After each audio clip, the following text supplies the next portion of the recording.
Alright, what's up guys? Today we're gonna dive into a different type of video. We're gonna dive into the nutrition side of my little fitness journey. From the title, you guys can tell this is gonna be my diet that I've been eating pretty consistently for the past, I wanna say 6 months. So this is what helped me get down from 255 to weighing in now at 179. I know I haven't posted in a minute. I also might post a leg day video later today, depending on how much I get done today. But nevertheless, I'm gonna go and dive into what I eat, what I meal prep. Today's my meal prep day, so I'm gonna bring you guys through that whole process with me. To start off, this is one of the meals that I'm gonna be eating. It's gonna be ground beef, specifically the 96.4% ground beef. If it wants to focus. There it is. It says it right on top. 96.4. I get at least 3 pounds of that because I'm gonna cook for the next 8 days for the ground beef, and then I also eat chicken breast, which I already have cut up and put in the fridge. I'll show you guys in a little bit. And I buy 3 pounds of the chicken as well.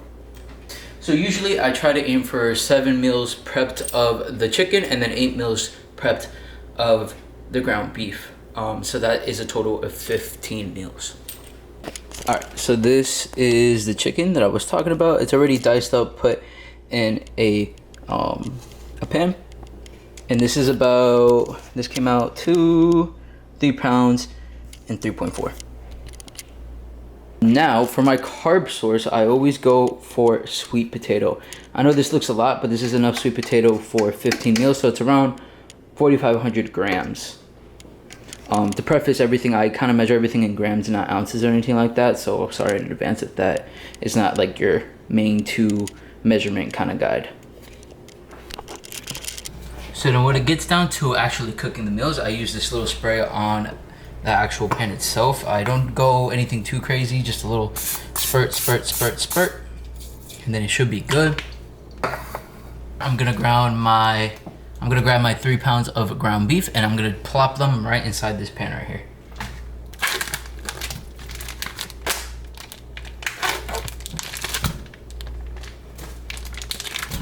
Now that everything is inside the pans, I just go with seasoning. Honestly, for seasoning, it don't really matter. Just make sure it says 0 calories on the bottle. And then just choose what you think sounds good and then pour them in there and then start cooking your actual food. Getting back to this, so basically while all my food is cooking back there, I start cutting up the potatoes. I do around 4,500 grams because I have around 300 grams of sweet potato per meal. So it's 300 times 15 would be 4,500. Boom, boom. In addition to this is already all weighed out and it came out to around 4,603 grams of sweet potato. So usually what I like to do before I actually start just cutting up everything that's in here, I like to grab sweet potatoes, weigh out around 300 grams, cut it up, and then I know for sure that's gonna be 300 grams for at least one meal. Also to preface this, I do weigh everything raw. If you guys want the most accurate kind of nutrition facts and weighing, I would do everything raw and not cooked. Reason is because when you cook your meat, for example, it loses water, and then same thing for the sweet potato. If you guys don't know how to weigh your food, it's pretty simple. Put your bowl or whatever you're gonna put your food in on the scale, turn on your scale, make sure this says 0, and then make sure it's on the measurement that you want to track it in. So I'm at grams. If I wanted to do pounds and ounces, I would do that, and so on. From there, just make sure it's at 0. I like to reset it even though it's already there. So boom. And now I'm gonna grab what I want, put it inside the bowl, and it's gonna weigh it out. From there, I just do that until it says 300, and then I cut up the sweet potato on the cutting board, and then I just put it on one big bowl, season it up, and then I get ready to put it inside the oven. By the way, this is the tripod I was talking about. Alright, while everything is cooking, I'm still cutting up the sweet potato, but while everything else is cooking, I kind of want to dive into like how my diet has been throughout the past years. So I think in a like past video I showed you guys a picture of me when I was younger, maybe around middle school going into high school. I was at around 250 pounds at my heaviest around, you know, middle school, which is crazy. If anything, I'll show the picture right here. From this state, I went and did a keto diet. If you guys don't know what keto diet is, it's basically when you prioritize fat over carbohydrates. In turn, your body goes into the state of ketosis, and then it uses fat as a way to use for energy. So I did that for about, I want to say, maybe a year and a half, and I went from this, or I went to this. I'm pretty sure, I don't know what picture I'm going to show up, but I think it's like a back picture of me posing like this.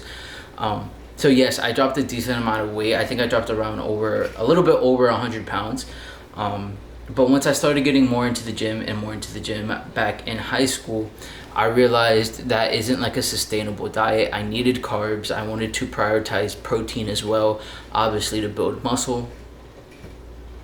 So from there, I was eating around, I think, 2,500 calories, quote unquote. I wasn't really tracking everything quite correctly.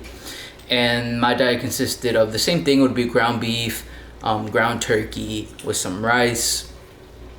And that was pretty much it. That's what my diet consisted for a very, very long time, until I just stopped going to the gym entirely, and I just kind of started eating whatever I wanted. Getting into my diet now and how it's changing up a little bit. Obviously, I'm weighing everything. I'm tracking every single day. I use MyFitnessPal to track to see what I'm eating, to see my macronutrients. I'm also finally tracking my fats. I'm tracking my carbs, and I'm tracking exactly how much protein I'm eating. If you guys are not using a kind of like a calorie tracking thing, you guys pretty much have to, at least for a little bit, to kind of get the picture of like, okay, this is how much I'm eating in this one meal. Because you do get to train that over the years and years and years, but you do need to have a solid base first. Another difference that I noticed from what I used to do in the past to what I'm doing now is my carb source. I'm eating sweet potato now. So currently I'm at 2,200 calories. So that is around a 500 calorie deficit for me, give or take. And then I'm also substituting white rice with sweet potato. If I wasn't cutting, I would be eating a little bit of some rice. But the thing about sweet potato is that the type of carb it is, it actually helps you to maintain your fullness throughout the day. And then obviously when you're cutting, you're gonna feel hungry. And obviously no one wants to be hungry, because then you just get mad and cranky. So I substituted with sweet potato. It has helped a lot. Also getting into tips and tricks on how to add more volume into your food to actually make you more full. For example, getting some shredded lettuce, putting it in a bowl, putting your actual meal prep in there, and then also seasoning, or not seasoning, but sauces in specific. Like hot sauces, for example, are going to be 100 calories. Just do a little bit on that on your food, and it makes it like 10 times better. If you guys are struggling to actually figure out how many calories you are supposed to eat in a day, first you need to find out your maintenance calories. So what this means, there is a certain amount of calories we burn just from going through our day-to-day life. So this is literally just from like breathing, from moving a little bit more. That's called your NEAT. From there, you would grab your maintenance calories, and then you would drop it down to however much you want. Usually people start with a decent 500 cut. You can start off with a 300 cut. It's up to you how your progress wants to go. I just wouldn't do it. I won't do like an overboard aggressive cut, because then you're just gonna feel miserable. And no one wants to feel miserable. You want to actually sustain this diet. You want to be able to continue to do this for a decent amount of time if you need to drop a lot of weight. So there's websites that you can just search up on the internet. Just do calorie calculator. It's going to ask you for your weight, it's going to ask you for your height, it's going to ask you for your age, and then an estimate on your activity level. I go to the gym around 4 days a week, so I would choose that. And I also have a pretty active job, so I would say I'm pretty active. I get over 10K steps. And then it brought me to, I think, 2,800 calories when I did it. But just see what it gives you guys, and then just drop that down to 500, and then plan from there. Alright, I also want to preface that I don't have the most amazing diet. There is things in my diet that I know I could change to make it even better. Like right now, I'm in the process of prioritizing carbs instead of protein because I was realizing I was overeating a little bit of protein. So I'm eating a little bit more carbs now. I'm tracking my fats. I'm making sure I'm at least 70 grams of fat or around 68 to 65 grams of fat, and then around 180 grams of protein because I weigh in at 179. I don't meal prep my breakfast, and you guys aren't getting that today. But to go into my breakfast, it's usually I just go to the gas station and I either get 2 protein bars or 3 protein bars, specifically the Barbells brand, and then I also have an energy drink. That's usually my breakfast. So that's a big portion of my day that I know I could change up. Prioritize more whole foods and all that, but it's just how my day-to-day works. And then maybe down in the line I will change up my process there for breakfast. So I'm gonna continue cutting my sweet potato, get that all done. The meat is actually almost already done, so that's just gonna be set to the side until I finish everything and put it all into containers. But I will see you guys when I actually start portioning out my meals, so I can show you a little bit more what I had. All right, I'll see you guys in a little bit.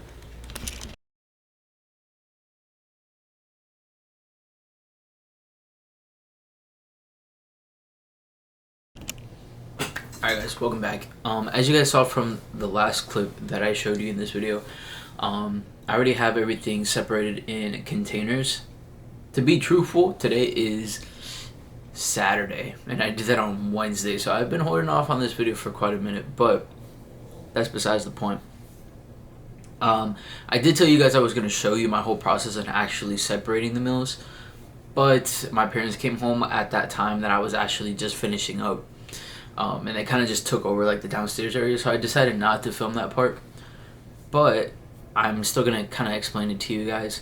So for my ground beef meals, I always have 6 ounces per meal, and then for the chicken I always have 7 ounces per meal. So basically what I did was I weighed out the total weight of the cooked food, and then I divided it by, let's say for example, 7 for the chicken. I think the number comes out to like 6.8. So from there I usually run it up to like 7, so I know I'm getting about 7 meals for the whole 3 pounds of chicken. So from there I take the cooked weight of all the chicken combined and I divide it by 7 because I know I'm gonna have 7 meals of 7 ounces of chicken, if that makes sense. And then I do the same thing for the ground beef. To usually top it all off for my diet, I usually just add a tablespoon of olive oil on top of the food that I cooked, just to have like the extra fats and the extra calories that help me out throughout the day. Also from there, I don't have 7 ounces of ground beef, I have 6 ounces of ground beef, and then I also have 300 grams of sweet potatoes, which I think I mentioned in earlier parts of the video. But that's pretty much it. I don't think it would be all that complicated. Again, just go on MyFitnessPal, just put in 6 ounces of the lean meat that you buy or whatever, and then it'll give you a very trusted source of how many calories it's going to be, and it should pretty much match up to your nutrition label on your food as well. So yeah guys, that's pretty much it for the video. I don't really have anything else to mention, I don't believe. Again, I recorded those other parts like so long ago that it's kind of just now getting back into me, but I am going to finish this up and edit it and then probably post it up, just because I said I was going to do this, so I'm gonna post this because I told myself I was going to. Anyways, I see you guys in the next one. I don't know when it will be. Maybe it will be, I do have some footage actually filmed of a leg workout, which I also need to edit, so maybe that'll be the next video. But yeah guys, see you guys in the next one.